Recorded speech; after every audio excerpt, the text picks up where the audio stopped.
الله أكبر الله أكبر الله أكبر لا إله إلا الله الله أكبر الله أكبر ولله الحمد الله أكبر الله أكبر الله أكبر لا إله إلا الله الله أكبر الله أكبر ولله الحمد. إن الحمد لله نحمده ونستعينه ونستهديه ونستغفره ونتوب إليه. نعوذ بالله من شرور أنفسنا ومن سيئات أعمالنا. من يهده الله فلا مضل له ومن ضل فلن يجد من دون الله وليا مرشدا. ọpẹ́ ni fún Ọlọ́run. Alhamdulillah. A yìn Ọlọ́run, a gbé ògo fún Ọlọ́run, a dá ọpẹ́ fún léyìí tó pọ̀ látàrí oníranran oore tí ọba Adẹ́dà ń ṣe. Olórí oore yìí òun ni oore ọ̀nà mọ̀. Ọlọ́run a bẹ̀ ọ́ má jẹ́ á padà ṣìnà láíláí. Allahumma amin. A jẹ́rìí pé o ò lórogún, o ò lọ́bà kan. A sì jẹ́rìí pé ìrẹ́ ló fi ànábì wa Muhammad Sallallahu alayhi wa sallam. ránṣẹ́ sí gbogbo àgbáńlá ayé kó lè máa jẹ́ olùkìlọ̀ fún gbogbo agbọ́mọ́gbà, kó sì máa jẹ́ olùfúnni lóró dùnú fẹ́ni tó bá gbọ́, tó bá gbà, tó sì tẹ̀lé. Ànábì jẹ́ iṣẹ́ wa, jẹ́rìí bẹ́ẹ̀ náà. Iṣẹ́ rẹ̀ kò síbì kan. Wàá lọ kó fi wá sínú òkùnkùn, ó fi wá sínú ìmọ́lẹ̀ léyìí tí bí ìmọ́lẹ̀ ọ̀hún ṣe wà níbùyọ oòrùn bẹ́ẹ̀ náà ló wà ní ibùwọ̀ oòrùn. Bẹ́yàn ń rìn nínú ẹ̀ lálẹ́ kò ní yàtọ̀ sí pé ó wà nínú ẹ̀ lọ́sàn-án tí ń rìn. Atọrọ ìkẹ́ Ọlọ́run àti ìgẹ̀rẹ̀ fún ànábì wa Muhammad Sallallahu alayhi wa sallam. atọrọ ìkẹ́ yìí fún ará ilé ànábì wa Muhammad, gbogbo àwọn sàábé. Atọrọ ìkẹ́ yìí fún orí ara wa láwa tí ajọmọlẹ́yìn ànábì. Dákun mo bẹ̀ ọ́ Ọlọ́run, bá ní bá wẹ̀yìn níjọ́ ẹ̀san, jẹ́ orí mi, jẹ́ orí ẹ̀yìn náà. Allahumma amin. Kí a lè fi lọ́wọ́ mú omi àbàtà Al-Kawthar nírọ̀rùn ká sì wọ àlùjánnà pẹ̀lú ànábì wa Muhammad. Sallallahu alayhi wa sallam. Ẹ̀yin ọmọ ìyá nínú ẹ̀sìn Islam, a kí yín níbi ìnífẹ̀ẹ́ sí Sunna TV Yorùbá. Kò á jẹ́ pé bóyá Sunna tẹlifíṣàn tó wà wájú yìí lẹ nífẹ̀ẹ́ sí, kódà kì í ṣàwà táwọn wí fún yín bí bá ṣe pé ẹ̀ ń nífẹ̀ẹ́ sọ̀rọ̀ Ọlọ́run, ẹ̀ sì ń nífẹ̀ẹ́ láti lè mọ̀ gbọ́ kí ni ìlànà tí ànábì wa Muhammad fi kalẹ̀ fún wa. Òkú tí à ń kí yín, òkú bẹ́ẹ̀ ni. Ọlọ́run kó ṣe wá lọ́mọ gidi lẹ́yìn ànábì wa Muhammad. Sallallahu alayhi wa sallam. Bàbá tí wá ń kí ẹ̀yin, àfi ká mọ̀ kí àwọn tí wọ́n ti olúgbọ̀wọ́ ètò yìí, tí wọ́n ń ná owó yìí láì wó ẹ̀yìn. Ọlọ́run tó ní àtìlẹ́yìn tó sì ṣe ládéhùn pé ní bá ti dúró tí wọn ò ní fẹ́ ń tọ̀hún lẹ̀, ọba mi ya pàdé wọn, Ọlọ́run ò ní fẹ́ yín náà lẹ̀. Àmín. A kí yín àsìkò ọ̀rọ̀ ẹ̀sìn torí kò easy ní sáà yìí. Ọlọ́run ti ṣàyín lẹ́ṣà fún iṣẹ́ oríire yìí. Ọlọ́run kó ṣe ní àtẹ́wọ́gbà fún yín, kó sì ṣàyín lẹ́ṣà pẹ̀lú àlùjánnà níjọ́ ẹ̀san. Àmín. Bá a ti ń kí akí àwọn tí ń ṣiṣẹ́ bí láwọn technician wa, kọ́lọ́n kó ṣe dáadáa fún àwọn náà, kó sì jẹ́ kí gbogbo wa kábọ̀ wá jẹ́ inú àlùjánnà. Àmín. Bá a ti wá níjẹ́ ìlú àtúndé yìí náà lónìí láti lè tó gba àlékún nínú àgbọ́yé ẹ̀sìn, pàtàkì jùlọ níbi ìró àbí tàn ànábì wa Muhammad sallallahu alayhi wa sallam tí ó jẹ́ kí a mọ̀ báwo láti lo ayé tá à ní fi ṣàbámọ̀ lálẹ́ kìámọ̀. Ṣáájú ká tó dálẹ́ kìámọ̀ náà tí àwùjọ tá a bá wà dìmọ̀ gbé pọ̀wọ́ ò ní dàrú, kò ní bàjẹ́, àní káwọ́ lérí ńbẹ̀ nígbà tí a bá ti mọ báwo lànà bí ṣe àwùjọ táwùjọ náà tó fi yẹ tó lọ tọ́ta náà gbà ń gbé ẹ̀dá ni ìyẹn ni a tó ní lónìí o ká tó wà pẹ̀lú àwọn ustaz wa tí ẹ ti mọ̀ wọ́n dáadáa nínú Sunna TV àti gbogbo àwọn àyè tá a bá ti ń sọ̀rọ̀ Ọlọ́run ní tòótọ́ tá a ti ń sọ̀rọ̀ nípa Sunna Ànábì wa Muhammad ẹ mọ̀ bá wọn bẹ̀ bẹ́ẹ̀ bá bá wọn bẹ̀ ẹ borí pa wọn bẹ̀ kí wọn àwọn náà ni a tún gbà lálejò lónìí àwọn ni ìmáàmù wa àfáà wa nílẹ̀ yìí ní Congo ní gbogbo àyè tí Sunna bá ti ń dún ibẹ̀ láti máa rí wọn àwọn òsáwà fi ọ̀wọ̀ àti àpọ́nlé fìdórúkọ ustaz wa Shakir Akiyemi Abdulqaim bi amrillah akin kọlọ́hún tí ó ti fi síbẹ̀ fún wa kọlọ́hún mọ́ ti lù yín pa fún wa nísìnyí ìsìlámù sì ń gbádùn yín àwọn mùsùlùmí ẹ̀ ń wúlò fún wọn kọlọ́hún kó wá ṣe ní àṣekú kó mọ́ ṣe ní àṣegbéjù ńlẹ̀ àtúbọ̀tán bú níbi iṣẹ́ ọlọ́run má jẹ́ kí ẹ̀ mọ́ káwa náà mọ́ mọ́ ẹ ṣeun ẹ bá wa kí àwọn aráalé tí wọ́n ti ń wò yìí tí wọ́n sì mọ̀ yí pé àwọn tó jàǹfààní míì náà lónìí àníkò níbi tí a ti dúró lánàá níbi ìròyìn ànábì wa Muhammad náà láti bí wọn níbi ìròyìn àmọ́ ká tó mọ bí wọn jẹ́ kí wọ́n sálámù sí àwọn aráalé tafaddalu. alhamdulillah wassalatu wassalamu ala rasulillah wa ala alihi wa ashabihi ajma'in wa ba'd. Assalamu alaikum wa rahmatullahi wa barakatuh. Wa alaikum assalam. Adúpẹ́ fún Ọlọ́run. Atọrọ ìkẹ́ àti ìgẹ̀ fún Ànábì wa Muhammad àti òun àti àwọn aráalé àti àwọn sàhábà rẹ̀ àti àwọn tó bá tẹ̀lé orípa wọn àti ìlànà wọn títí fi dijọ́ àkójọ. Ọjọ́ tí owó, ìmọ̀, ẹwà, iyì, ìran kò ní wúlò àyàfẹ́ tó bá lọ bá Ọlọ́run ọba lé olùdáwọ́ dá sí sílẹ̀ fún. Ọlọ́run jẹ́ kí ọ̀rọ̀ mi àti yín Ọlọ́run jẹ́ kó já sí ayọ̀ ní ọjọ́ náà. A kí gbogbo wa tí a wò wá ní wákàtí ọ̀wọ̀ yìí níbikíbi tí a wà, a kí ẹnì kọ̀ọ̀kan wa. Àránṣẹ́ Ọlọ́run ọba, àtìlẹ́yìn Ọlọ́run ọba, àgbéga Ọlọ́run ọba, iyì Ọlọ́run ọba àti ìfọ̀kànbalẹ̀ Ọlọ́run jọ̀ọ́ máa bá ẹnì kọ̀ọ̀kan yín ní àkókò tí a wà yìí o. Ọlọ́run bá dá yín padà sẹ́yìn ọlá àti tóbi Ọlọ́run. A kí yín ní kíkí ọlá, a kí yín kíkí ọlá, a kí yín bó ti yẹ ká kí yín tó ṣe pé ẹnu wa ò lè kí gbogbo ẹ̀ tán. Atọ̀rọ̀ lọ́dọ̀ Ọlọ́run kọ́lọ́run bá wa kí yín. Gbogbo tí ẹ ń fásitì kò ṣe láti fi gbọ́rọ̀ Ọlọ́run ọba Ọlọ́run má ṣe gbọ́rọ̀ tì yín náà. Jọ wá jẹ́ oríire fún yín láyé àti àlùkìyámà, má jẹ́ ó jẹ́ ìtakò yín ní ọjọ́ ẹ̀san. A kí àwọn ustad wa Ẹniọlá, àwọn al-imam bàbá kálọ kábọ̀ sheikh wa Ẹniọlá tí a fi tọ̀ọ̀tọ̀ àti àpẹẹlẹ dárúkọ wa Abu Mafaz, sheikh wa Faiz Adam àbí Adam Faiz Olúwọlé. Ọlọ́run járe yín pẹ́ o bàbá kálọ kábọ̀, Ọlọ́run má wàhálà yín má dààmú yín àjíǹdára. Ọlọ́run jọ̀ọ́ máa jẹ́ bá wa mójútó àwọn ogun tí ẹ ní àti èyí tí ń mí àti èyí tí ò mí, èyí tẹ́ tara wọn dunnú má jẹ́ tara wọn rí bànújẹ́, èyí tó kù díẹ̀ káàtó Ọlọ́run má ṣe jẹ́ tara wọn rí dùnnú. Ọlá àti tóbi Ọlọ́run já wá rí ọmọ já fi lé wọn lọ́wọ́, má jẹ́ ká tán síbẹ̀. Ọlá àti tóbi Ọlọ́run ọba akíyín o, Ọlọ́run bá wa kíyín. A sì kí àwọn tí wọ́n jẹ́ olóòtú ètò yìí, tí wọ́n jẹ́ olùmójútó ètò yìí, àwọn sheikh wa Ẹniọlá, sheikh wa Abdulrahim Sheikh Thani, Ọlọ́run bá wa lékún dáadáa tí wọ́n náà. A fi wọ́n fi kí gbogbo àwọn àfáà tí wọ́n ti wá ń kọjá ń bí àtàwọn àfáà tí ó tún máa wá.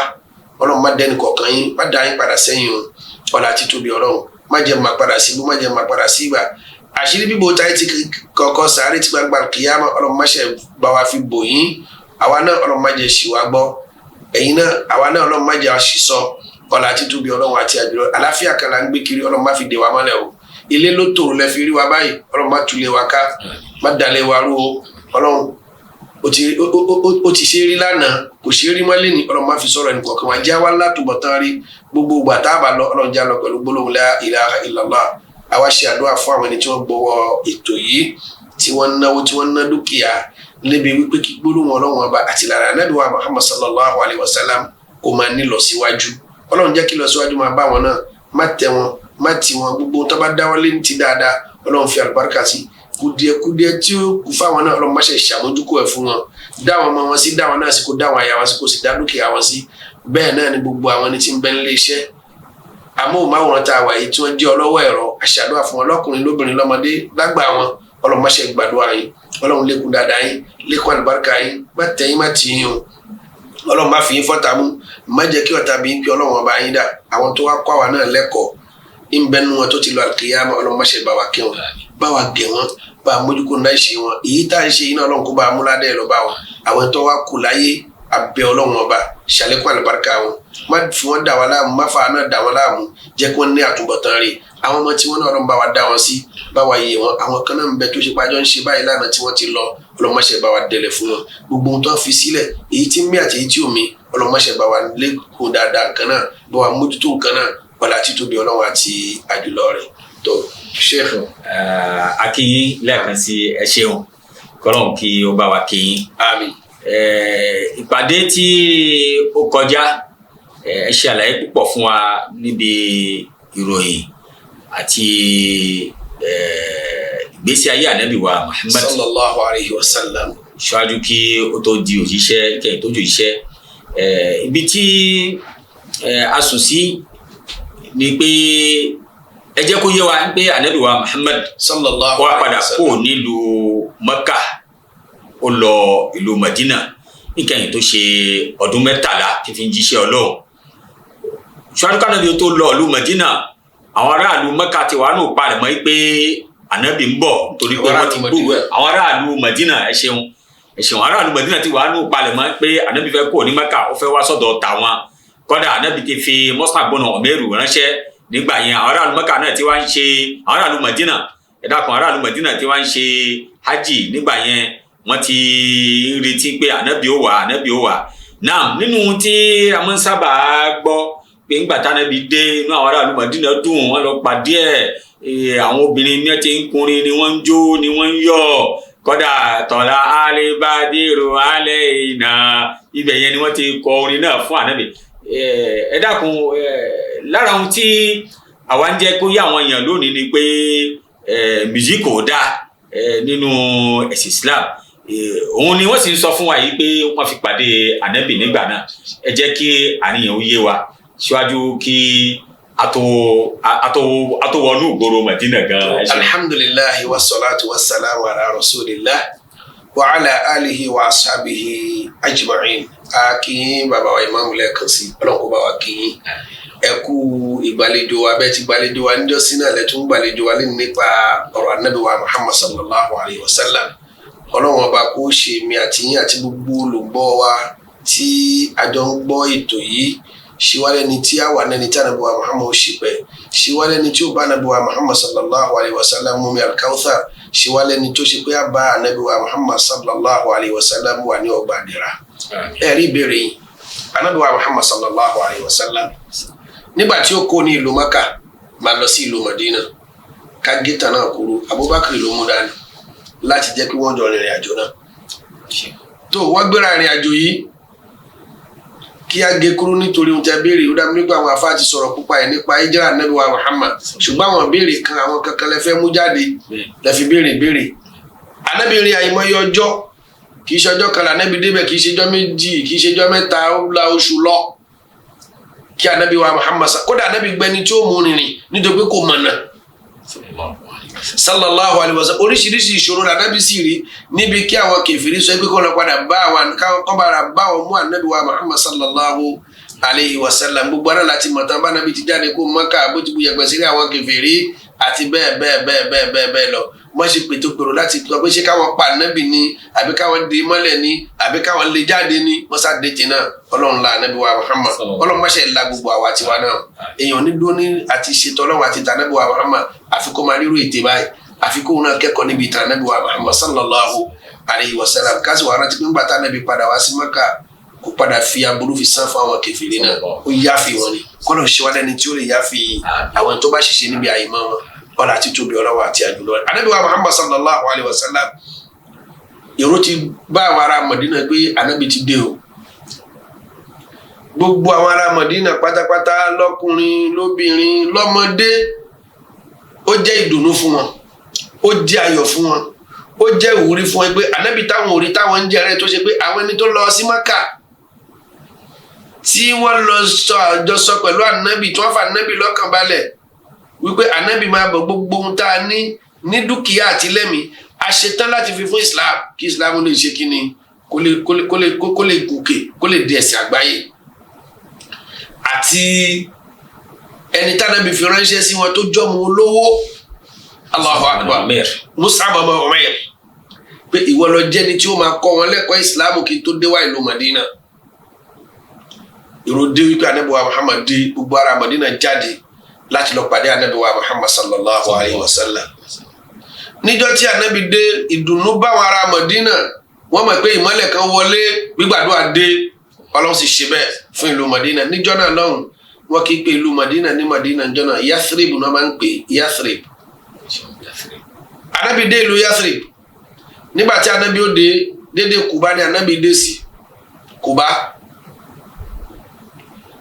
nígbà tí ànábì dé wọ́n pàdé ànábì ṣùgbọ́n níjọ́ náà lọ́hùn nínú ìtàn kò sí ohun tí ń jẹ́ wípé orin tá à ń sábà kọ pé tọ́lá albadru alayna mithaniyatil wada wajaba shukru alayna mada alillahi da ayyuhal mab'uthu fina jita bil amril muta jita sharraftal madina marhaban ya khayrada ìtàn ò fẹsẹ̀ rinlẹ̀ pé orin yìí wọ́n fi pàdé ànábì sallallahu alayhi wa sallam dépò wípé wọ́n wà lùbàndírì fi pàdé ànábì ìyànjú ẹ̀ tí ó fi yé dáadáa o ṣé Islam ò ṣe purọ́ mọ́ wàláhi làásì tí Ọlọ́run bá ní kéèyàn kẹ́kọ̀ọ́ Islam bẹ́ẹ̀ ni tọ́lọ́run bá ní kéèyàn tán gbogbo èèyàn náà kọ́ ló fẹ́ ṣìnà ọwọ́ àfáà tí wọ́n bọ́ sí ni tí Ọlọ́run bá kéèyàn tó bá ní kó bọ́ sọ́wọ́ àfáà ẹ̀sìn ìwọ ló sì mọ̀ pé tọrọ ẹ̀sìn yé títẹ̀ sí yé ìwọ ló sì dúpẹ́ fọlọ́ pé àṣebó ti rí ni gbogbo èèyàn náà kọ́ ni ó jẹ́ pé ó wù wọ́n kí wọ́n jáko dànù bí kì bá ṣe pé ibi tí wọ́n bọ́ sí ihun tí wọ́n gbé lé wọn lọ́wọ́ òun náà lánàá gbé káàkiri ṣùgbọ́n kí ní inú àtúnyẹ̀wò kájọ wo dáadáa. Ànábì wa Muhammad sallallahu alayhi wa sallam ìwé ìtàn gidi kan kò fẹsẹ̀ rinlẹ̀ pé wọ́n forin pàdé ànábì ẹ máa gbọ́ àkọ́kọ́ ni wípé nígbà tó ní tọ́lá albadru alayna ogun yìí alákọ̀ọ́kọ́ náà Saniyatul Wada àdúgbò kankan kò sí ìlú kan tí ń jẹ́ Saniyatul Wada láàrin Mákà sí Mádínà báwo ló ṣe ibo ló ti wá rí pé wọ́n ti ń pè tọ́lá albadru alayna min Saniyatul Wada mi Makkatal Mukarrama ni wọ́n sọ gbogbo ọ̀nà téèyàn ń gbà láti Mákà dé Mádínà Saniyatul Wada ò sí mbẹ báwo wá ní Bádùrù jáde sí min Saniyatul Wada ṣẹlẹ pé Ọlọ́run ó ti túrọ wọn. nínú láwọn ọ̀nà tó ti wọlé gba Mádínà kò síbi kan bẹ̀ tí ń jẹ́. ìsọ̀nà bíi tí Saniyatul Wada wà fún yín ẹ fọkàn balẹ̀ ṣe. kò sí lọ́nà kó bá. ẹ ṣe sùúrù. láàárín ọ̀nà tá a gba ìlú kankan jẹ́ Saniyatul Wada láàárín Mákà sí Mádínà gbólóhùn kan báwo lórí yẹn ṣe fẹ́ wá ṣiṣẹ́ fún ànábì nígbà tó wá sí ìlú Madina tó kó Mákà Saniyatul Wada nígbà tí alábìlẹ̀ jagun Tàbúkù ti ń bọ̀ láàrin Tàbúkù sí Madina ní Saniyatul Wada wa ọdún kèlò ní síra. ogun Tàbúkù yìí ṣogun àkọ́kọ́ tánà ogun tó jìnnà ní Khaybar ló parí gbogbo ẹ̀ pátápátá ẹ̀rí ìdán ìyẹn jẹ́ ká mọ̀ wípé nígbà tí òtítí Saniyatul Wada láàrin Mákà sí Mádínà téèyàn sì kó Mákà tí ń bọ̀ wá sí Mádínà tẹ wá sọ pé tọ́lá albadru alayna min Saniyatul Wada ajẹ́ pé níbẹ̀ yẹn kó ti fi hàn pé irọ́ ni wọ́n pa wọn ò forin pàdé ànábì sallallahu alaihi wasallam nígbà tó ṣe hijra dépò wípé wọ́n wà kó ìlú sí nígbà tánábì sì dé sí ìlú Mádínà kálukú fẹ́ kánábì dé sílé ọ̀dọ̀ rẹ̀ kálukú fọwọ́ fẹ́ ṣe ànábì ní dáhà fa innaha ma'mura ẹ fi sílẹ̀ ọ̀rọ̀ kún mímí tí mo gun ẹ má fọwọ́ kan o wọ́n pa aláṣẹ ilé ẹni tó bá gúnlẹ̀ sí ibẹ̀ ní dúró sí. ìdán èyí tá a máa ń sábà parí nù tẹ̀ mo fẹ́ kó jẹ́ gbogbo wa lé ní wípé ìlú kankan ò sí ti ń jẹ́ Saniyatul Wada láàrin Mákà pẹ̀lú Mádínà níbi eléyìí ó ti tó wa ká mọ̀ pé kíní yìí wọ́n rọ àwọn kan ló rọ wa kì í ṣe pàwọn náà dédé ń pa nítàn àwọn tí ń pa nítàn kì í ṣe pàwọn náà dédé pa inú tíra kan ni wọ́n ti rí ṣùgbọ́n a pe gbogbo asákèsí ká lọ ka tírà kan tó ń pè ní as-sunnatu as-sahihatu as-siratu an-nabawiyatu as-sahihatu tí àfáwà naam tí àfáwà Akramu Diya'ul Umri kí wọ́n lọ kà á padà rí àwọn ìtàn púpọ̀ táwa rò pé bẹ́ẹ̀ lórí tí ò fẹsẹ̀ rinlẹ̀. ẹ ṣeun náà kó bá wa san yín lẹ́san dáadáa. Allahumma amin. àlàyé tẹ́ ṣe fún wa yìí àǹfààní tó pọ̀ ni àti wàánù òkùnkùn rẹ̀ ó ti pẹ́. náà nígbà tí ànábì délùú Mádínà lára àwọn iṣẹ́ tó jẹ́ pàtàkì tó gbéṣe ni a gbọ́ pé àkọ́kọ́ ó kọ́ mọ́sálásí, ẹlẹ́kejì ó pinnu láàrin àwọn mùsùlùmí àti àwọn Yahudi ní àbá àwọn alábá tó wà nílùú Mẹ́kà tẹ́ ṣàlàyé rẹ̀ fún àánú pàdé tó kọjá. iṣẹ́ ẹlẹ́kẹta ni pé ó so àwọn mọ̀hàjírù àtàwọn àǹsọ́ àwọn tó kò ní Mẹ́kà pẹ̀lú àwọn tó wà nílùú Mẹ́dínà ó fi wọ́n ṣe ọmọ ìyá fúnra wọn. ẹ dákun ẹ̀kọ́ ò ní mùsùlùmí lè kọ́ láàrin àwọn nǹkan mẹ́ta tí ànábì tí ó kọ́ gbé ṣe yẹn. na akínyín púpọ̀ Sheikh ọlọ́nkó bá wa kínyín ẹ rí náà mo sọ pé tá a bá fẹ́ kẹ́kọ̀ọ́ tá a bá fẹ́ jẹ́ olórí ká lọ mú ẹ̀kọ́ látara Ànábì wa Muhammad sallallahu alaihi wa sallam ẹ rí nígbà tí Ànábì wa Muhammad sallallahu alaihi wa sallam tó dé ìlú Madina wọ́n pàdé àwọn ànsọ́rù pàdé wọn àwọn náà làwọn tí wọ́n ṣàdéhùn fún Ànábì afẹ́ rìn lọ́wọ́ àwọn náà ní àwọn Aws wal Khazraj. àwọn Lárúbáwá tí ń bẹ àwọn Lárúbáwá tí ń bẹ nínú Madina nígbà tó pé Ànábì ló parí ìjà tí ń bẹ láàrin wọn ó sọ wọn dọmọ ìyá padà kó lè bá jẹ agbára fún Islam nítorí pé àwọn méjèèjì tájọ fẹ́ jọ rẹ̀ táwọn méjèèjì bá jọta báwo la fẹ́ yanjú ara wa gbà. ìyẹn ni pé àkọ́kọ́ pa ejò náà àkọ́kọ́ palẹ̀ ká tó pe ejò ká kọ́kọ́ yanjú ọ̀tá tí ń bẹ láàrin tìyín náà Ànábì yanjú ọ̀tá tí ń bẹ láàrin wọn Ànábì ti yanjú kíní ẹ̀kọ́ tó rí pé Ànábì wá wọ́n di ọ̀rẹ́ nígbà tí wọ́n ti di ọ̀rẹ́ ó ti di òṣùṣù ọwọ́ ńgbà yẹn tí Ànábì lè bá àwọn méjèèjì ṣe ìyẹn ló fà ń gbà tí Ànábì dé ìlú Mádínà Ànábì ṣe nǹkan mẹ́ta gbòógì kan tó yẹ pé tá a bá wò kíní yẹn jẹ́ nǹkan tó jẹ́ nǹkan tó yẹ pé ó wà social problem social ni wàhálà àwùjọ ni tó yẹ ká kọ́kọ́ yanjú. alákọ̀ọ́kọ́ ni wípé ibo láti sìn lọ́hùn ọba tó rán wa wá sáyé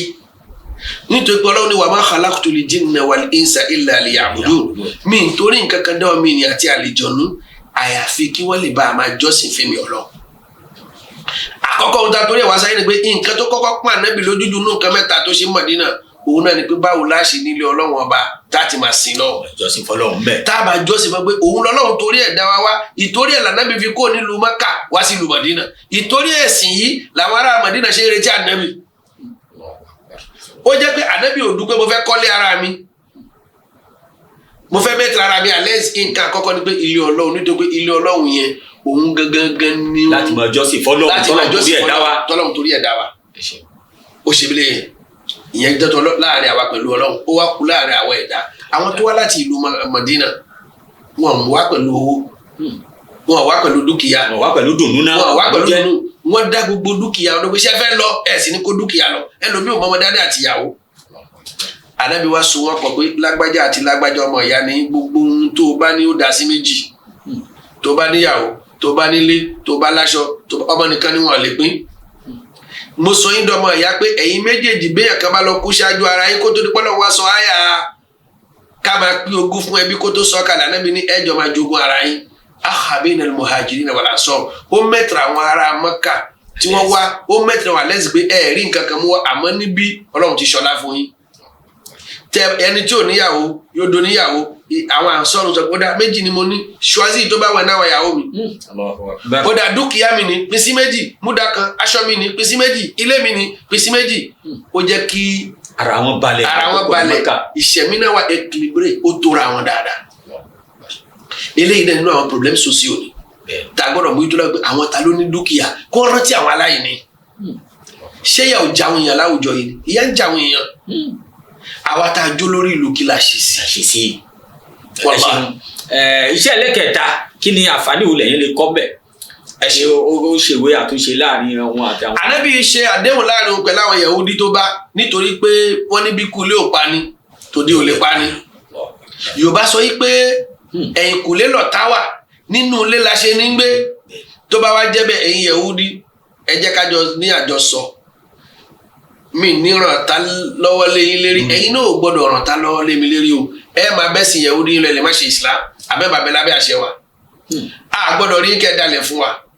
àwọn náà sì ní dalẹ̀ fún yín. àwa náà sì ní dalẹ̀ fún yín nítorí pé tánẹ́bí ò bá ṣe bẹ́ẹ̀ fún wọn ihun tá a pè ní amúnú security ò ní sí. èèyàn gbọ́dọ̀ guarantee security fúnra rẹ̀. security ibi tó wà náà lè fi ààbò ibi tó wà gọ́tà má bàa ṣe ń ṣùtá. bẹ́ẹ̀ náà ni ọrọ̀ ajé bá ti máa jẹ bá ti máa mu bá ti máa ṣẹ̀mí bẹ́ẹ̀ náà ni bá ti sìn lọ́hùn. ẹ̀rí pé lẹ́yìn ní nǹkan mẹ́ta tánẹ́bí kọ́kọ́ mójútó nígbà tó dé ìlú Mádínà. kó tó wá kan pé a fẹ́ bẹ̀rẹ̀ sí jagun a fẹ́ ṣègbà a fẹ́ ṣàgbọ̀n ilé yẹn ní ìpìlẹ̀ sallallahu alayhi wa sallam. tó akin ẹ ṣeun gan gbogbo yìí tí à ń gbọ́ yìí kì í ṣe ohun tí a fẹ́ máa gbọ́ dalẹ̀ lásán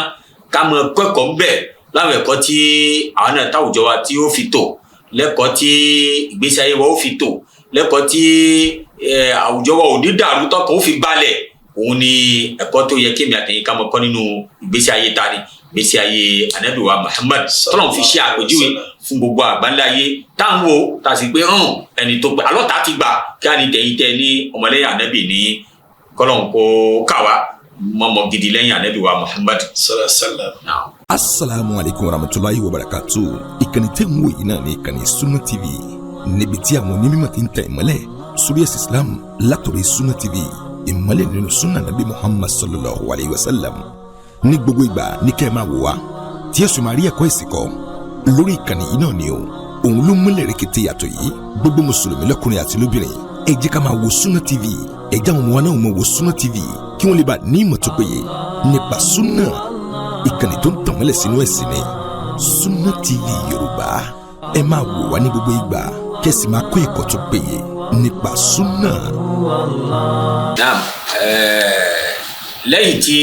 ó ti yé wa ipe inú wọn dùn tánẹ́bí wọ̀lú Mádínà lóòótọ́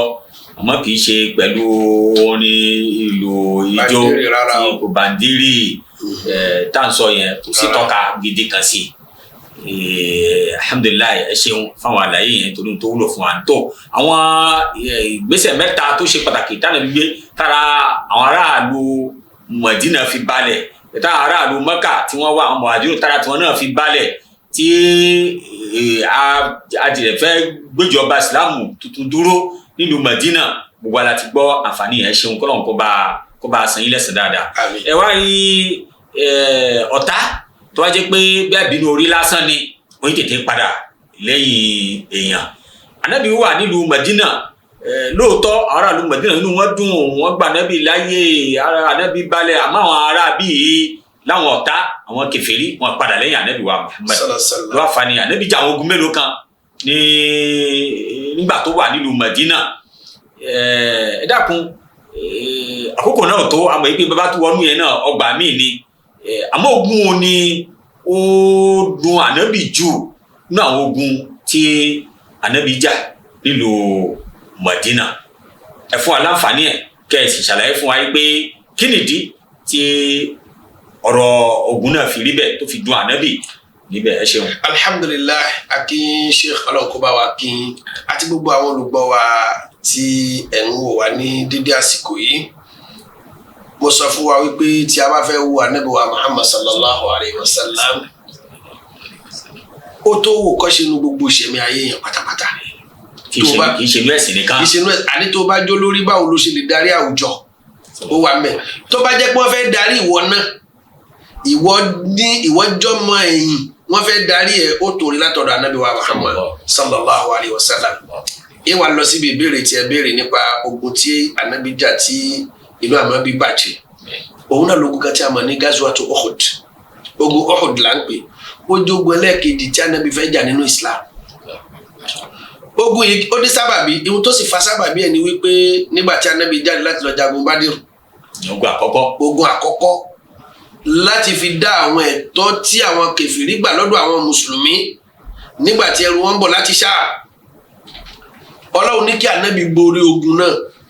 kí wọ́n kó ogun Bádírù wọ́n kó náà Kùrẹ́ṣì wọ́n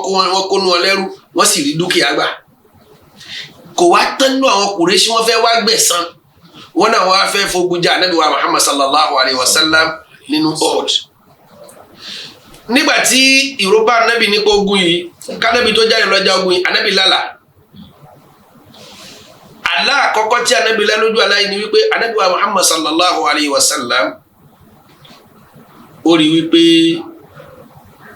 ọ̀ndúnbù màálù. ẹlẹ́ẹ̀kejì ó rí wípé idà tó ń kán idà tánàbí fi máa ń jagun ìpè ẹ̀ ó kán lẹ́nu. ẹlẹ́ẹ̀kẹta ni wípé ẹ̀wù ogun dírìn tí anabi máa ń wọ̀ tí máa jẹ́ pọ̀tẹ́sí ọ̀fùjọ́ pé tó bá gbé dà sí lára kò ń lè wọ̀ anabi pé òun tọwọ́ bọ̀ náà àtibáàlì. ká má bàa balọ̀ lé olóró anabi jáde lọ jagun yìí pẹ̀lú àwọn strategy.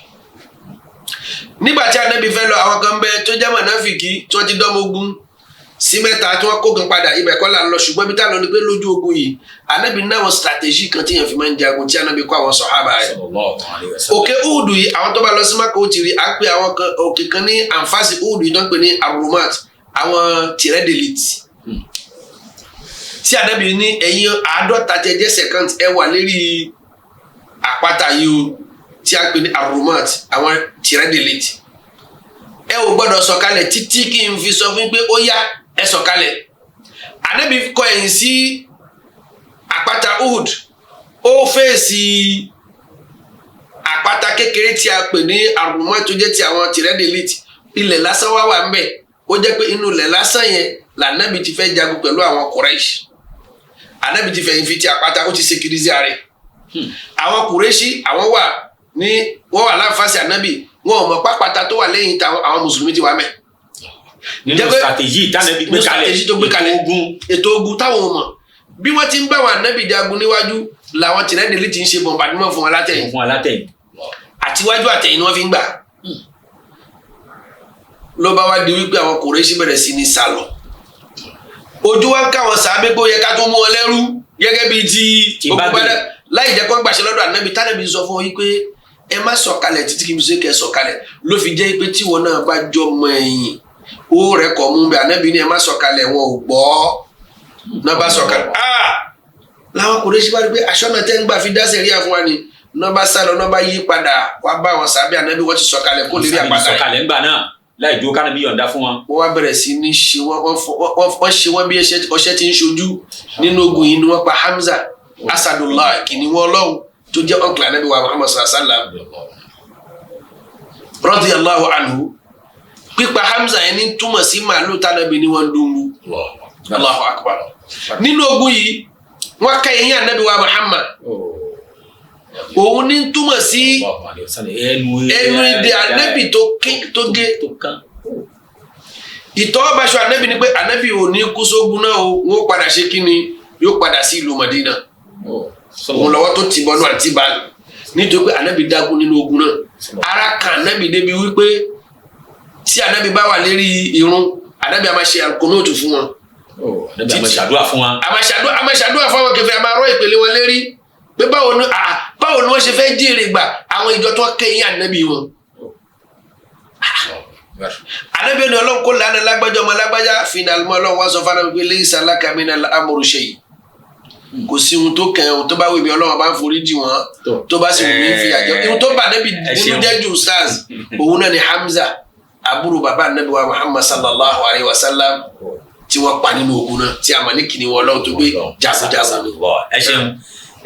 ó tó bá anabi nínú jẹ́ kódà ó tó bá gbogbo mùsùlùmí nínú jẹ́ amẹ́kọ̀ọ́ tó wà bẹ̀ ní kẹ́ jẹ́ kí mi àtẹ̀yìn ká kọ́ ẹ rí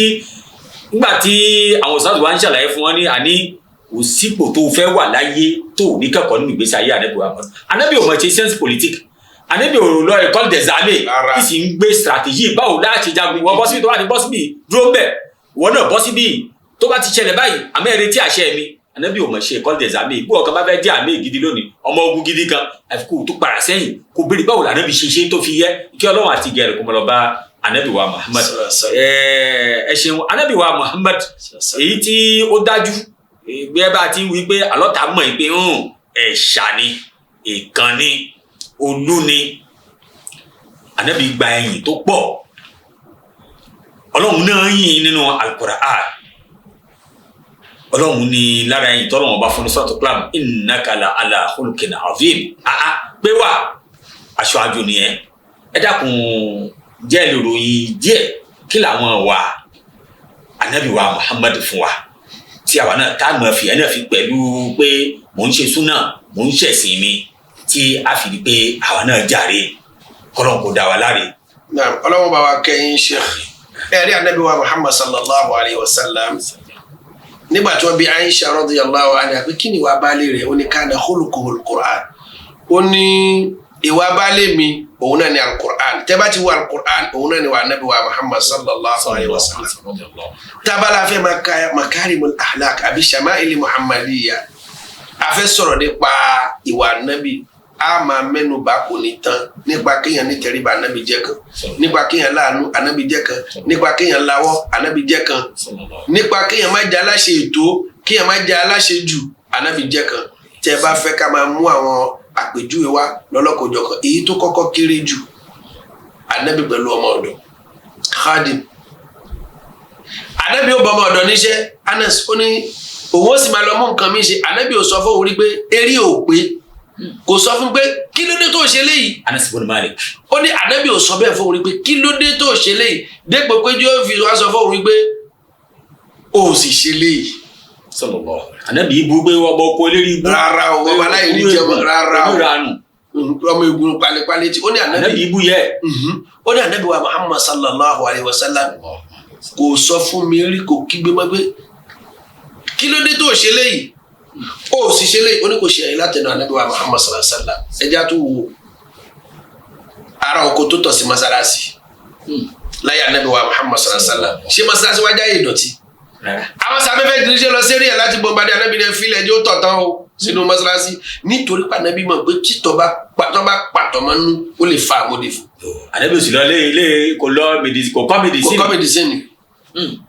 anabi ní ẹ̀fílẹ̀ ẹjọ́ tọ̀ tán gbà tó tọ̀ anabi ní ẹni ó wá ǹjẹ́ mùsùlùmí ní ó ní bẹ́ẹ̀ ni mùsùlùmí ní anabi ní akíntọ́ sí masalasi anabi ṣàlàyé fún pé ilé ìjọsìn ni ó yá ẹ wá bu omi ẹ lọ da omi sí wọ́n ò fọ́n sí anabi wa Muhammad sallallahu alaihi wasallam nígbà tí anabi ń pín kó gbogbo idil fa innaka lam ta'dil anabi ṣe déédé nítorí pé ó ṣe déédé anabi ò bínú ó ní tí mi ń bá ṣe déédé ta ni ó ṣe déédé tó fẹ́ pé wàá fa ni ó ti ní ẹ̀yẹ́ máa kéwọ́ ẹgbẹ́ ẹ̀ ná lọ́rẹ́ àti fúlẹ́pẹ̀ àti sàṣàkúsàsì ẹ wo àwọn sàbí kan tó lọ rí àwọn ìyàwó anabi wa Muhammad sallallahu alaihi wasallam wípé kí ni anabi máa ń ṣe lẹ́yìn ìgbà tó gbọ́rọ̀ yìí lẹ́nu Aisha radiyallahu anha irọ́ anabi ọlọ́run ti fi rí ẹ̀ṣẹ̀ jí ìkan ní òun tóun gbogbo òru lòun fẹ́ fi máa yan náfìlà ìkan lóhun tóun gbogbo ọjọ́ ayé tóun àwẹ̀ lòun gbàgbà ìkan sọ pé òun tóun òun tẹ̀ níyàwó fẹ́ àtàwẹ̀ àti náfìlà méjì lòun fẹ́ máa ṣe ọ̀rọ̀ ìwà bá anabi wa Muhammad sallallahu alayhi wa sallam anabi ní èmi páyọ̀ ọlọ́run abájú gbogbo yín lọ o máa gbàwẹ̀ lọ títí tó bá tẹ́ mo máa ń dáwẹ̀ dúró mo sì máa ń ṣínú èmi àmà yan náfìlà tó bá tẹ́ tó máa ń sùn mo sì máa ń láṣepọ̀ pẹ̀lú àwọn ìyàwó mi ẹni tó bá kọ̀ọ̀kan sílẹ̀ nu mẹ́tẹ̀ẹ̀ta yìí tó bá lóun ṣe kò sínú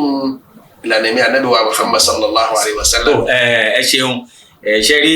gẹ́gẹ́ tí wí tó bá jẹ́ ìwà anabi wa Muhammad náà láàmú sọ oníkọ́lá fẹ́ parí ẹ̀ kọ́dà kì í ṣọ̀la lónìí láyé tá a wà yìí ẹ̀yìn pọ̀ tí bẹ́ẹ̀ ṣe ń yà anabi lọ́tún bẹ́ẹ̀ ni wọ́n yìn lósì àwọn ọmọdé ò jaburata tíwájú pàtàkì bí wà láyé gan ó láwọn tí yìn ó láwọn Hasan bon Thabit tó wà bẹ́ẹ̀ tí wọ́n yìn tí wọ́n ń kórí ẹ̀yìn títí fi dayé òní ohun tí ẹ má bínú tí mo fẹ́ pé kájọ wò ni pé anabi náà táǹkì táyìn lójú ayé wọn yìn nkẹyìn tó lọ ẹ̀yìn náà ó tó wá ń bùyà rí fi kún ni anabi sì sọ lára àwọn àsọlẹ̀ tí anabi fi kalẹ̀ fún wa sallallahu alaihi wasallam pé la tuturuni kama atrati nasara ibn Maryam fa inni ana abduhu faqulu abdullahi wa rasuluhu anabi ní ẹ dákun ẹ má ṣàṣejù níbi ẹ̀yìn mi gẹ́gẹ́ bí àwọn Nasara ṣiṣẹ́ níbi ànábì wọn yẹn Ìsá wọ́n pè lọ́lọ́run wọ́n pè lọ́mọ Ọlọ́run èmi o ẹrú Ọlọ́run ni mí bẹ́ẹ̀ bá mọ̀ pé ẹ mọ̀ sọ pé ẹrú Ọlọ́run àtòjíṣẹ́ rẹ̀ ẹ mọ̀ sọ pé Muhammadun Abdullahi wa rasuluhu ohun tó yẹ kẹ́ ẹ mọ̀ sọ nìyẹn. jẹ́ lára ẹ̀yìn lónìí jẹ́ ẹ lè sọ fún wa pé ìkìlọ̀ tánà bí ṣe yẹn àwọn èèyàn ń tẹ̀lé wọn ṣàṣejù níbi ẹ̀yìn yẹn àbí bẹ́ẹ̀ kọ́ ẹlòmíì gbàgbé àṣejù wà níbi ẹ̀yìn tí àyìn ànábì wa Muhammad sallallahu alayhi wa sallam Ọlọ́run kó bá wa dúpẹ́ fún yín kó máa san iná ẹ̀sìn olóore ẹ rí ọ̀rọ̀ nípa ẹ̀yìn ànábì wa Muhammad sallallahu alayhi wa sallam wọn a máa sọ̀rọ̀ kan wípé àwọn Muyibi pẹ̀lú Fasasi àti Muyibi wípé wọ́n ti ń kọrin ẹ̀yìn láyé ànábì bá ní tí wọ́n Muyibi pẹ̀lú àwọn ọ̀nà tí ọkọ̀ yin ànábì Muyibi pẹ̀lú Fasasi olóbá ànábì láyé Muyibi tìbò Fasasi tìbò àwọn ọ̀rọ̀ báyìí káyé pa mẹ́sìn. tó àyìnbá náà ni. nígbà tẹ̀lé ń ṣàlàyé fún wa ní sí. a máa ṣàlàyé nínú àwọn tíra tí ò yẹ kí akàkún láwùjọ Al-Burda nǹkan bẹ́ẹ̀ tó ṣe pé ó kọjá àlà ìmú kan wá nù ẹ̀yàn nábì tóní láwùláwù máa khuliqat shamsun wàlá qamarun wàlá nujumu wàlá lawhun wàlá qalam pé tí kì í bá ṣọlá nábì ni wọn ní dá sẹ́wọ̀n wọn ní dá láwùláwù máa khuliqat shamsun wàlá qamarun wọn ní dá ṣùpá wọn ní dóòrùn wàlá nujumu wọn ní dá ìràwọ̀. inú Burda nìyẹn náà wà. wàlá lawhul mahfuz gẹ́gẹ́ tọ́lọ̀ kọ kádàrá gbogbo gẹ́sí pé tí ìbá ṣọlá nábì wọn ò ní dá. bẹ́ẹ̀ náà ni wàlá kọ́làmù gègé kọ̀wé tọ́lọ́run fi kọ kádàrá gbogbo wa pé tí ìbáṣe ànábì ní ọlọ́run ò ní dá nítorí kíni ẹ̀dá lànábì gbogbo àwọn ilé wọ̀nyí ìgbà nábì kọjá yìí ẹni ìmí ìtúnbẹ maliman alódùbí yìí sì wákà inda shadaid pé kò sẹ́ni tí mo lè lọ bá o tí ilé koko bá dé o iná àwọn tí náà ilé ti máa ka o ẹ dákun ọlọ́run ní amman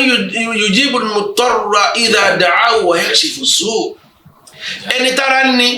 talẹni tó lè gbọ́ pèpè rẹ̀ nígbà tó bá pè é tí sì ń gbá burúkú ẹ̀gbọ́n tánàbí sọ lónìí kùlà kuntu a'lamul ghaiba lastakthartu minal khayri wa ma massani su' tí ń bá ń jẹ́ kí mo nímọ̀ kọ̀kọ́ ni. èmi lórí mi ò bá pọ̀ ju aburúkú ò bá ti súnmọ́ mi ìmọ̀ aṣírú eléyìí pátápátá ìgbànàbí kọjá àlà ni. jẹ́ gbólóhùn táwa náà máa ń wí bí tó aláwa tí àwa ò ká tiwa ní Burda àkánú tíra kan mọ ànábì aláyé lọ́run bíṣòro bá dé wà ànábì tiẹ̀ ní ọ̀dọ̀ rẹ̀ ní padà sí àbí nǹkan bí jòjì bá bọ́dọ̀ gé ya Rasulullah ànábì jẹ́ yẹn náà jẹ́ àlè ká mọ́ àṣejù níbi ẹ̀yìn ànábì wa. ọlọ́wọ́n bá yóò bá wa dúpẹ́ fún yín gbogbo àwọn ilé wọ̀nyí pátápátá nínú àṣejù ni. nítorí pé ànábì wa Muhammad sallallahu alayhi wa sallam in sọ fọmọ rẹ̀ Fatima pé ya Fatima binta Muhammadin salini min mali ma turidi fa inni la amliki laka min Allahi shay'a béèrè ohun tó bá lè béèrè nínú dúkìá mi lágbára kankan fún ẹ lọ́dọ̀ Ọlọ́run. ó sallallahu. nígbà tí ànábì wa Muhammad sallam tó bá sọ̀rọ̀ eléyìí fún Fatima tó jọmọ rẹ̀ ta ló tún wá kù. kò kẹ́nìkan. ǹjẹ́ gbogbo àwọn ilé wọ̀nyí ìkọjá àlà ni ẹ tó gbólóhùn Yorùbá kan tẹ́lẹ̀ nígbà tẹ́ ń bí ọ̀rọ̀ náà. Ànábì aláyé lọ́run. pé ànábì aláyé lọ́run ànábì ò láyé kò ní ọ̀run nítorí kí ni Ọlọ́run ọba ló láyé ló lọ́run Yorùbá kan tún bẹ pé ànábì wa mọ̀ oníṣẹ́ ńlá ànábì kan lóníṣẹ́ ńlá Ọlọ́run lóníṣẹ́ ńlá òjíṣẹ́ ńlá lànábì wa Muhammad sallallahu alayhi wa sallam àwọn àṣìṣọ́ ni. Ọlọ́run kò fọ̀nà mọ́ wa. ànábì ló láyé ló lọ́run ànábì ló láyé ànábì wo ló láyé ló lọ́run. àdúpẹ́ fọlọ́run ẹ ṣeun. tó ṣe pé ànábì náà dálé ayé nìyí. ẹ ṣeun. lára àwọn àǹfààní tí ká ṣọ́ra fáwọn gbólóhùn yìí. ẹ ṣeun bá a ti ń gbọ́ yìí náà a múlò kọ́dà a mọ̀ sọ fáwọn ẹlòmíì lára àǹfààní tí Sunna TV Yorùbá ti ń ṣe fún wa ni àwọn àní àgbọ́dọ̀ gbàgbé àwọn ẹni tí ń ná owó ìkọlọ̀ kó bá a san lẹ́sẹ̀ dáadáa. ẹ dákun o sáàsì ẹ má gbàgbé o ìpè ẹ̀yìn yìí ìfẹ́ tí wọ́n ní sí ànábì wa Muhammad ìjẹ́ kí wọ́n mọ ẹ̀yìn ànábì bẹ́ẹ̀ wọ́n wá ń gbàgbé anú ẹ̀. ẹ dákun jẹ́ ìfẹ́ ànábì wa Muhammad kí la lè rí lára èèyàn tábìsọ pé alájà tó jókòó yẹn ó nífẹ̀ẹ́ sànábì wa Muhammad àfáà tó pèdè yìí òun náà nífẹ̀ẹ́ sànábì wa Muhammad ṣàlàyé díẹ̀ láàrin yẹn kó má jẹ́ pé àwa máa ṣe ìfẹ́ náà lò tí a fi mọ́ a bọ́ sínú ohun tá a fi mọ́ ṣe Ọlọ́run táwọn gbá níbi kọjá ipò tí Ọlọ́run bá gan ò gbé sí. ẹ rí ìfẹ́ ta ní sànábì wa Muhammad sallallahu alayhi wa sallam kì í ṣe ìfẹ́ wípé ká fi máa yin ànábì kọjá àlà ànábì ní hasu ala ujuhil maddahina turab. àwọn yìnyín tí wọ́n ń ṣe yẹn ni ẹ̀dá yẹ̀pẹ̀ sí wọn lójú nítorí pé kì í ṣe nǹkan ìsìláàmù ni ẹ mọ̀ pé ìmọ̀ wáyé ní ìmọ̀ ń dín ìkìláàsì sincerity kùnú ṣẹ́tẹ̀ là bá ń ṣe. tọ́lá ẹni tá à ń yin òun náà lè mọ jọra rẹ̀ lójú. yóò bẹ̀rẹ̀ sí jọra rẹ̀ lójú pé àwọn ò tí ń ṣe kankan ǹjẹ́ àwọn ọmọ bóyá Ọlọ́run tẹ́wọ́ gbà bí ò tẹ́wọ́ gbà la fi gbọ́dọ̀ ṣọ́ra. tá a bá sọ pé a nífẹ̀ẹ́ ànábì wa Muhammad sallallahu alayhi wa sallam ìfẹ́ ànábì náà ni wípé kì í ṣe pé ká máa dá àdáadáa lẹ́hun tí ànábì ò ṣe. ìhun tó yẹ kí a lè pè ní pé èyàn nífẹ̀ẹ́ ànábì àkọ́kọ́ ni wípé ká tẹ̀lé ohun tí ànábì wa Muhammad sallallahu alayhi wa sallam èyí tó mú wá fún wa ihun tánàbí mú wá fún wa tó bá ní ká ṣe ó yẹ ká máa ṣe ihun tó bá ní ká máa ṣe ó yẹ ká jìnnà sí èyí tó máa ń ṣe mí lè mọ̀ ní pé ihun tánàbí mú wá gan àṣe èyí tí ò mú wá là ń lọ jọ̀rọ̀ mọ́ là ń bá àbàrà là ń kàkú àpọ̀ tabala nífẹ̀ẹ́ ànábì personality ànábì pé ta ní ń dá ànábì gangan aláti nífẹ̀ẹ́ a máa wọṣọ gẹ́gẹ́ bí ànábì ti wọṣọ a máa jẹun gẹ́gẹ́ bí ànábì ti jẹun. gẹ́gẹ́ náà ti máa ń wọ àwọn bàbá wa pé bàbá mi ṣe máa ń wọ agbádá ni ẹ̀ máa wọ agbádá bẹ́ẹ̀. bí ṣe máa ń gẹ fìlà ní. ó yẹ ká wọ ànábì ní àwòkọ́ṣe. nínú ẹ̀ náà ni pé aláti gba ànábì wa Muhammad gbọ́ pé irunṣẹ́ tó wá jẹ́ iṣẹ́ òdodo ni ẹni òdodo ni ànábì wa Muhammad sallallahu alayhi wa sallam. gbogbo ohun tó bá sọ lọ́rọ̀ aláti tẹ̀lé. àgbọ́dọ̀ tẹ̀lé gbé kì í ṣòpùrọ́. bẹ́ẹ̀ni bẹ́ẹ̀ náà ni bí wọ́n bá fẹ́ sọ̀rọ̀ sáà nábì lára a gbọ́dọ̀ dúró láti gbèjà nábì. kọ̀ọ̀kan mi já nábì nìyẹn. wọ́n ẹni mọ̀ pé yóò mọ̀ kí sá bàbá yìí là nábì náà ni ànábì ju bàbá wa lọ. ànábì wa wọn sàṣẹ ó ní àti ilé ìgbà yín ló nígbà gbódòdó títí ẹ nífẹ̀ẹ́ mi ju dúkìá yín lọ ju àwọn òbí yín lọ ju àwọn ọmọ yín lọ àti gbogbo èèyàn láyé pátápátá. nínú ẹ̀ náà ni wípé ihun tá ànábì bá kìlọ̀ ẹ̀ fún wa àti sọ yẹn bẹ́ẹ̀ náà nínú ẹ̀ náà ni wípé ká pèpè lọ síbi ohun tí ànábì wa Muhammad sallallahu alayhi wa sallam ó pèpè lọ. ihun tá ànábì fi sílẹ̀ fún wa tí ó máa jẹ́ sìn ká dáàbò bò nígbà táwọn èèyàn bá fẹ́ bàjẹ́ pé tó lólùfẹ́ mi ta ló lè gbà kan bá lè bàbá ẹ̀ jẹ́ kò sí. ta ló lè gbà kó gba dúkìá bàbá ẹ̀ jẹ́ bẹ́ẹ̀ náà ni tànábì wa Muhammad sallallahu alayhi wa sallam ẹ̀sìn ànábì yìí ìlànà ànábì yìí a gbọ́dọ̀ gbà kí wọ́n fi mí sí kí wọ́n bàjẹ́ eléyìí gangan ní jẹ́ wípé anífẹ́ ànábì wa Muhammad sallallahu alayhi wa sallam bẹ́ẹ̀ náà ni aláti máa pèpè lọ́bẹ̀ bẹ́ẹ̀ náà sì ni aláti máa ṣàdúrà fún ànábì wa Muhammad sallallahu alayhi wa sallam ìyẹn ni pé anífẹ́ ànábì kì í pé ká máa ṣe mọ́díù péjọ jímọ̀ ẹ wá ṣe mọ́díù níjọ́ jímọ̀ ànábì ò ní ẹ ṣe mọ́díù níjọ́ jímọ̀ ànábì níjọ́ jímọ̀ ẹ máa ṣàdúrà fún mi púpọ̀ jù níjọ́ jímọ̀ ẹ máa ṣàṣàlátù fún mi púpọ̀ jù kò ní kẹ́ ṣe mọ́díù ìyàtọ̀ ń bẹ láàrin mọ́díù yàtọ̀ sí ká máa ṣàṣàlátù fún aláti máa ṣàdúrà fánàbí wa Muhammad sallallahu alayhi wa sallam ní ẹni tó dárúkọ mi lọ́dọ̀ rẹ̀ tí ó ṣàṣàlátù fún mi onítọ̀hún ló fi ń ya ohun ju ó pàdánù bẹ́ẹ̀ bá ṣàṣàlátù fún mi lẹ́ẹ̀kan Ọlọ́run máa ṣàṣàlátù fún onítọ̀hún padà ní ẹ̀mẹ́wàá. ẹ ṣeun kọ́lọ́n kó bá wa san yín lẹ́san dáadáa sallallahu alayhi wa sallam yìí náà ẹ máa ṣàṣàlátù nílé púpọ̀ fún ànábì wa Muhammad bẹ́ẹ̀ ni bá ṣe ànábì ó rí kẹ́ bí ò bá ṣe bó o bá ṣe ànábì orí kẹtù Ọlọ́run tó lóun ń kẹ òun sì àwọn mọ̀lẹ́kà sì ń tọrọ ìkẹ́ fún àtàwọn tó ọbẹ̀ ti bá ànábì o ti gbọ́ mẹ́wàá ni ó padà jẹ́ tiẹ̀ èyí tó ti máa lọ́wọ́ àlọ́dọ̀ Ọlọ́run òun ni oṣooju kòkó rẹ̀ kó máa tọrọ ìkẹ́ Ọlọ́run àti ìgẹ̀ fún ànábì wa Muhammad ẹ ṣeun sars níbi tí àkókò náà dé yìí ó yẹ ká mọ̀ ìgbà tánàbì náà lu ayé títí ikú dé nígbà wo ni ọdún òní ànábì jáde láyé àti pé kí làwọn nasọ́ọ̀hì àwọn ìkìlọ̀ kẹ́yìn pátápátá tánàbí ṣe fi jáde kó láyé. Ọlọ́run bá wa dúpẹ́ fún al-imam Ọlọ́run bá lékún dáadáa ẹ̀rí ànábì wa Muhammad nígbà tá a ti bí sallallahu alayhi wa sallam ó ti di kókó nítorí pé Ọlọ́run sọ fún ànábì wa Muhammad pé innaka mayyitun wa innahum mayyitun ìwọ náà kú àwọn náà kú Ọlọ́run ní wa ma Muhammadun illa rasul qad khalat min qablihi ar-rusul afa in mata aw qutila fanqalabtum ala a'qabikum wa man yanqalibu ala aqibayhi falan yadurra Allaha shay'an wa sayajzi Allahu shakirin. àwọn àyà tí pọ̀ tó jẹ́ ká mọ̀ pa Ànábì ó padà kú Ànábì gan mọ̀ pé òun ṣùgbọ́n kí ó lè gbé Ànábì wa Muhammad sallallahu alaihi wasallam kú ikú Ànábì gbogbo ẹnu kò pé ìjọ kú Ànábì ìjọ báyìí ni ìjọ kú Ànábì ń ṣe déédéé ọjọ́ 12 oṣù kẹta tàmà ní sọfà Rabiul Awwal tàmà ní oṣù kẹta ní oṣù táwa náà tí ń ṣe déédéé ọdún kẹwàá tí Ànábì wa Muhammad sallallahu alayhi wa sallam tó ṣe hijira a jẹ́ wípé ọjọ́ tí ẹnu kò wípé ọjọ́ kú Ànábì làwa mú lọ́jọ́ pé wọ́n bí Ànábì wa Muhammad nǹkan kan máa ń ṣe mí lẹ́mọ̀ fáwọn tó sọ pé àwọn ṣọjọ́ bí Ànábì ẹ dákun ẹni tó ti kú grand papa wa tó ti kú jálè ṣe anniversaire bàbá wa tó ti kú jálè ṣe anniversaire ṣànàbí kù láyé ní tẹ̀tún ṣànìfẹ̀sẹ̀ ẹ̀yin náà ẹ̀wọ̀ ló ṣìkì. tẹ̀bí àwọn kàdó náà tàbí kú lọ fún. ọdún márùn-ún àwọn ìjọ ọdún márùn-ún òkú. owó kò tó kú ni wọ́n ṣe kí wọ́n ṣọjọ́ ìbímọ wọ́n náà fẹ́ ṣọjọ́ àjọyọ̀ ikú ànábì á sì mọ̀ pé wọ́n rọ̀rọ̀ sọ. pé ikú ànábì ni wọ́n ń ṣàjọyọ̀ ẹ̀. ká tó àmọ̀ pé tó ṣéun tó ń ṣe bọ́sì àbí òbọ́sì àmọ́ kéèyàn ti kú kẹ́lẹ́ tó ń ṣọjọ́ ìbí ṣọ́ tó ń tún bí ni ẹbí wọ́n pàdánù ìdọ̀mọdún mélòó lọ́dún yìí ta ló fẹ́ gba kàdó ẹ̀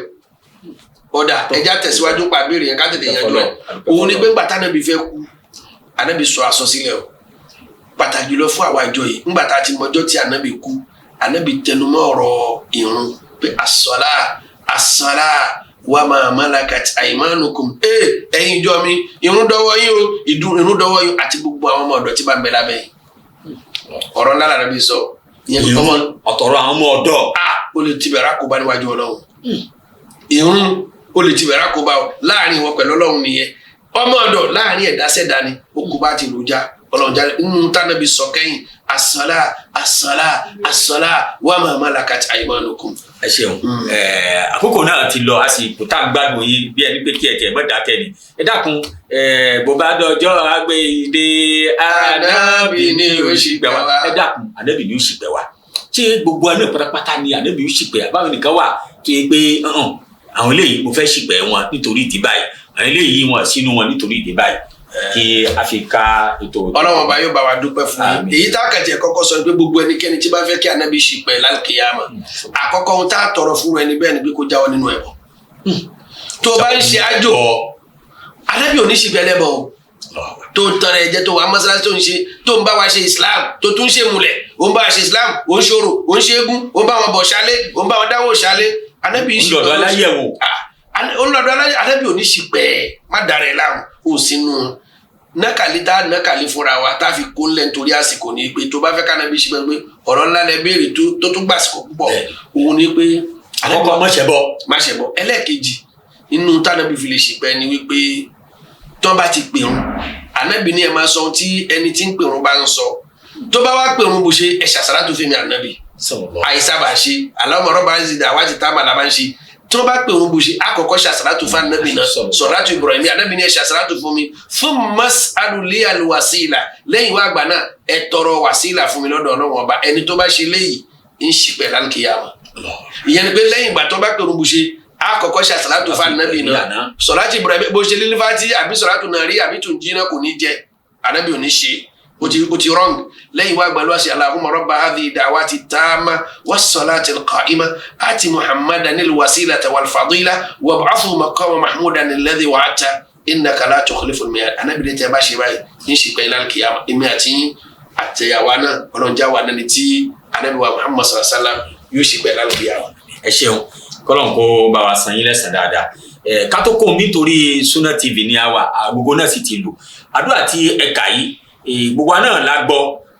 a sì máa ń sábà gbọ́ gbogbo náà kọ́ ni a mọ̀ dákun súnmọ́ fa àdúgbò rẹ̀ kí wọ́n ṣàlàyé ẹ̀ fún ẹ àmọ́ nínú tí ẹ máa ń sábà sọ fún wa bóyá nígbà tẹ́ nǹkan ni ẹ gbàgbé pé ìnákàlẹ̀ torí Sunna TV la wà àwọn ẹ̀sìn fẹ́ tó báyìí ti gbọ́ lẹ́nu tí ọmọ yìí pé kò sí èméjì níbẹ̀ ìnákàlẹ̀ tó fún mi láti tẹ́ parí yẹn ti ṣàwọn wáàsí kan tẹ́ ní ìyẹn ò sínú ẹ̀ àdìsí sọ yìí kan ò sọ nípa ẹ̀ bóyá ọlágbó ti mọ́ra ni àbí ẹ̀tọ́ àpàdà ráàdì sọ yìí kan ẹ dákun ẹjẹ́ àyànjú bẹ̀yẹn. ọlọ́wọ́ bá yóò bá wa dúpẹ́ fún mi àdìsí padà wáyé tó fẹsẹ̀ múlẹ̀ wípé innaka la tukhlifu al-mi'ad ó wà lórí wáyà mi ìdí tí mo fi dédé ṣe é nìyẹn tí mi fi dúró níbi tí àkọ́kọ́ káwọn ènìyàn máa rò pé bóyá kò fẹsẹ̀ rìn lóòótọ́ ohun tẹ sọ rí bẹ́ẹ̀ ṣùgbọ́n àbọ̀ ẹ̀ náà ni ohun tí a padà sọ sí pé kò fẹsẹ̀ rìn lẹ̀ bẹ́ẹ̀. ẹ ṣàdúrà fún àwọn aráalé táwọn tí wọ́n nífẹ̀ẹ́ tí wọ́n ń gbọ́ Sunna TV Yorùbá kẹ́ ṣàdúrà fún àwọn tí wọ́n dálẹ̀ gẹ́gẹ́ bí ṣe yín. tó adúpẹ́ fọlọ́ ọba tó ní kí á bẹ̀rẹ̀ pẹ̀lú bisimilayi ká sì fẹ́rí ẹ̀ ti pẹ̀lú alhamdulilayi ọlọ́run má ṣe lè ní àsọmọ wa má ṣe lè ní àgbọ̀mọ̀tì iná aṣáájú àfọwọ́ àwọn tí ń ṣiṣẹ́ lé tẹlifíṣàn Sunna TV àránṣẹ́ ọlọ́run àtìlẹ́yìn ọlọ́run àánú ọlọ́run tílé ayé àti tàlùkìyàmọ́ ọlọ́run bá mú báyìí ọlọ́run fi yín lọ́kàn balẹ̀ má dà yín láàmú gbogbo àwọn àfà tí àwọn abilọ́lọ́kan òjọ̀kan púpọ̀ alákó lọ́nà jíjìn iṣẹ́ ọlọ́run ọba lọ́sàn-án lóru ìfọ̀kànbalẹ̀ àṣírí bíbò àlàáfíà ọlọ́run má ṣe mú bá wa àwọn tó ṣe olùgbọ̀wọ́ ètò yìí ọlọ́run má dà wọn láàmú má dà gbèsè ayé wọn rú má bà dúkìá wọn jẹ́ má bà ìmánì wọn jẹ́ má jẹ́ kí wọ́n fi ẹgbà fi fún wọn ní oúnjẹ ọlá àti tóbi ọlọ́run wá jẹ́ kó ṣàbámọ̀ rẹ̀ tó bá dá àlùkìyàmà ọlá àti tóbi ọlọ́run àti àjùlọ àníri jù báyìí náà lọ subhanaka allahumma wa bihamdik nashhadu an la ilaha illa anta nastaghfiruka wa natubu ilayk. الله أكبر الله أكبر الله أكبر لا إله إلا الله الله أكبر الله أكبر ولله الحمد. الله أكبر الله أكبر الله أكبر. لا إله إلا الله. الله أكبر الله أكبر ولله الحمد.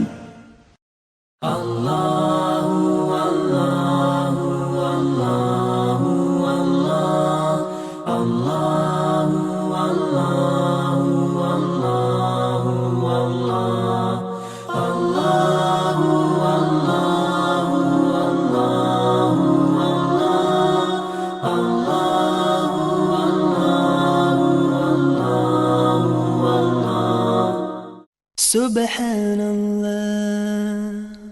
والحمد لله ولا إله إلا الله والله أكبر ولا حول ولا قوة إلا بالله العلي العظيم. ولا حول ولا قوة إلا بالله العلي العظيم. سبحان الله والحمد لله ولا إله إلا الله والله أكبر ولا حول ولا قوة إلا بالله العلي العظيم. الله الله الله الله الله الله الله الله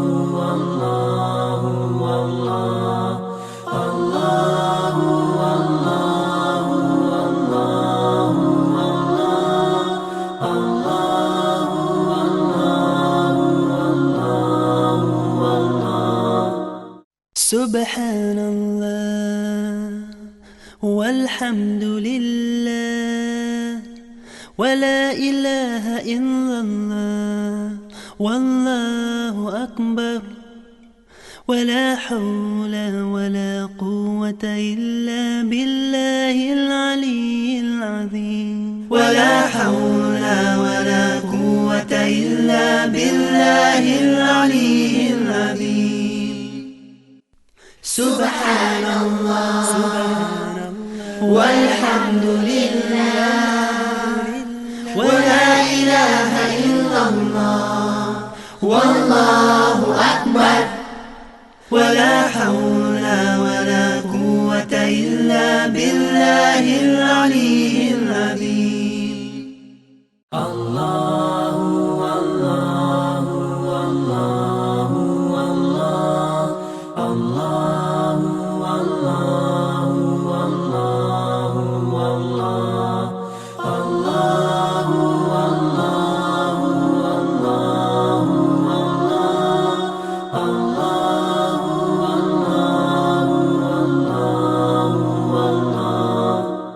سبحان الله والحمد لله ولا إله إلا الله والله أكبر ولا حول ولا قوة إلا بالله العلي العظيم. ولا حول ولا قوة إلا بالله العلي العظيم. سبحان الله والحمد لله ولا إله إلا الله والله أكبر ولا حول ولا قوة إلا بالله العلي العظيم. الله الله الله الله الله الله الله الله الله الله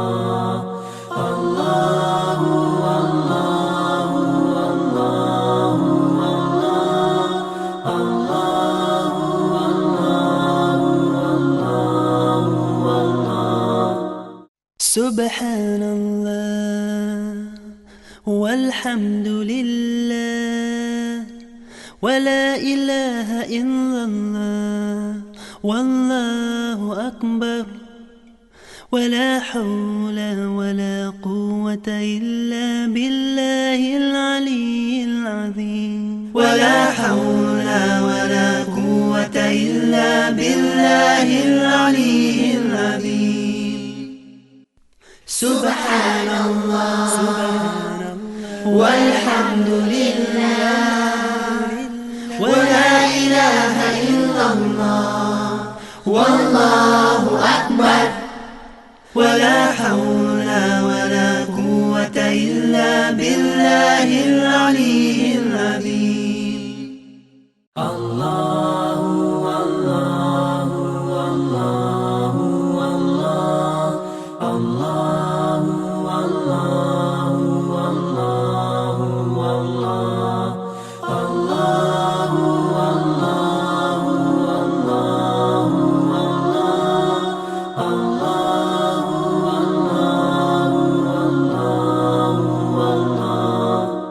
سبحان الله والحمد لله ولا إله إلا الله والله أكبر ولا حول ولا قوة إلا بالله العلي العظيم ولا حول ولا قوة إلا بالله العلي العظيم سبحان الله والحمد لله ولا إله إلا الله والله أكبر ولا حول ولا قوة إلا بالله العلي العظيم الله الله الله الله الله الله الله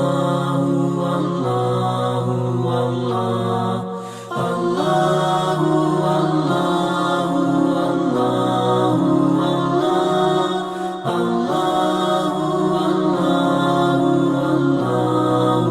الله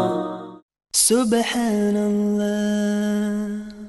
والحمد لله ولا إله إلا الله والله أكبر ولا حول ولا قوة إلا بالله العلي العظيم ولا حول ولا قوة إلا بالله العلي العظيم سبحان الله والحمد لله ولا إله إلا الله والله أكبر ولا حول ولا قوة إلا بالله العلي العظيم الله الله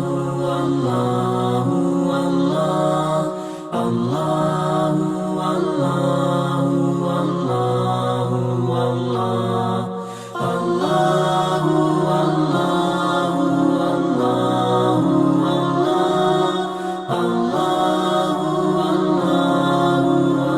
الله الله سبحان الله والحمد لله ولا إله إلا الله والله أكبر ولا حول ولا قوة إلا بالله العلي العظيم ولا حول ولا قوة إلا بالله العلي العظيم سبحان الله والحمد لله ولا إله إلا الله والله أكبر ولا حول ولا قوة إلا بالله العلي العظيم